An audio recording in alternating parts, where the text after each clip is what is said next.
السلام عليكم. مع تزايد نسبة المنافسة بين شركات الاتصال من أجل توفير أفضل تغطية، فإن عدد شبكات الاتصال وكذلك الأبراج فهي تتكاثر بشكل مهول، الأمر الذي يسبب بشكل مباشر أضرار لصحة الإنسان، خصوصا ما إذا كانت هذه الأبراج تتواجد بين المنازل، حيث أن الأبراج التي تتواجد بين السكان هي أكثر خطورة على صحتهم من الأبراج التي تتواجد على الهضبات أو الأماكن المرتفعة، خصوصا أن هذه الأبراج من أجل أن ترسل الإشارة وتستقطبها فإنها تحتاج إلى قوة دافعة كبيرة.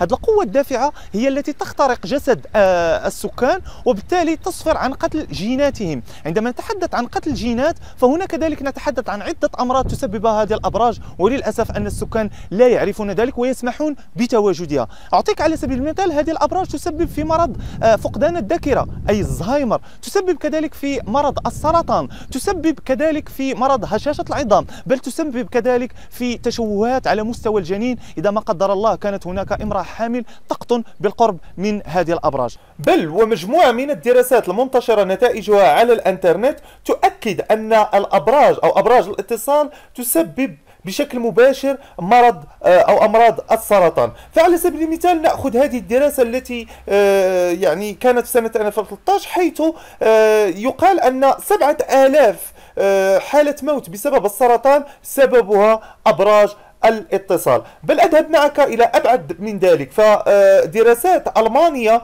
وكذلك إسرائيلية تؤكد على أن هذه الإشعاعات المنبعثة من أبراج الاتصال تسبب في السرطان، تسبب كذلك في أمراض جلدية، بل وكذلك تسبب في اضطرابات وقلة في هرمون الميلاتونين والسيروتونين، وهما أهم هرمونين يعني يساهمان في إرسال الرسائل إلى الدماغ، بالإضافة كذلك إلى النوم، وهم كذلك يلعبان دور مهم في المزاج وإلى غير ذلك من البيهيفيرز أو من التصرفات.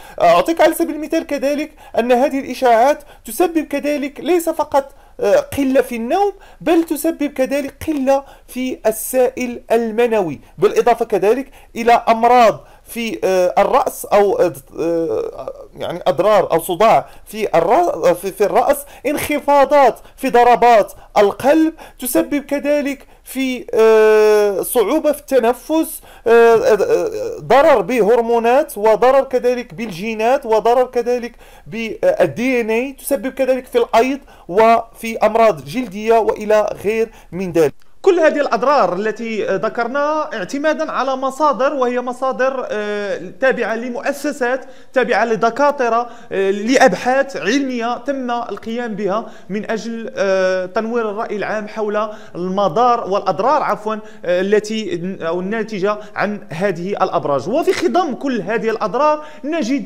أنها لا زالت تتكاثر بين السكان، هؤلاء الذين لا يعرفون وليس لديهم علم بالمخاطر الصحية الوخيمة التي تسببها هذه الأبراج على صحتهم، ويرحبون بها ولا يأخذون أي ردة فعل. بل ونجد أن هناك بعض السكان من يكتري لشركات الاتصال مساحة متر على متر من أجل وضع برج اتصال مثل هذا، ولا يعلم أن ذلك المبلغ الذي يتقاضاه لن ينفعه حتى في الدواء إذا ما قدر الله وأصيب أحد من أبنائه. بل وغير ذلك فهو لا يسبب الضرر لنفسه ولعائلته، بل يسبب الضرر كذلك إلى جيرانه والمحيط الذي يقطن بالقرب من هذه الأبراج. في الحقيقة لا أريد أن أو ما سأقوله الآن أريد أن أقول فقط أنه عبارة عن وجهة نظر، يمكن أن تكون صحيحة يمكن أن تكون خاطئة.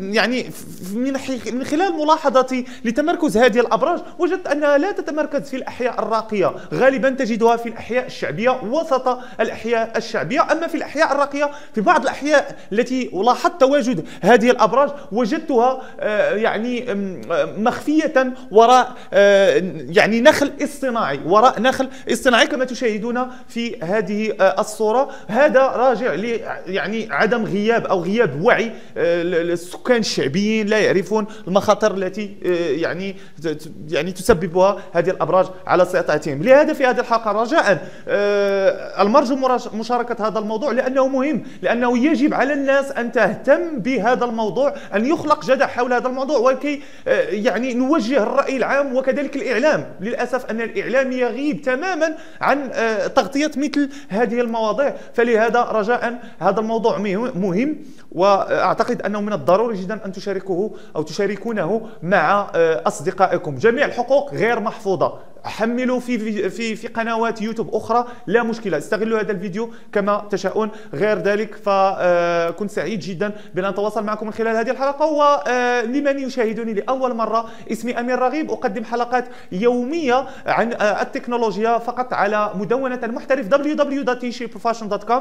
يمكنكم أن تجدونني كذلك على صفحتنا في الفيسبوك، أضخم صفحة تقنية بأزيد من 1,000,000 معجب، فقط على facebook.com/tshape.profession. وإذا كنت تشاهدني من على قناة المحترف فرجاء لا تتردد في النقر على زر سبسكرايب للانضمام إلى أزيد من نصف مليون متابع. أراكم وأضرب لكم موعد في حلقة غد بإذن الله.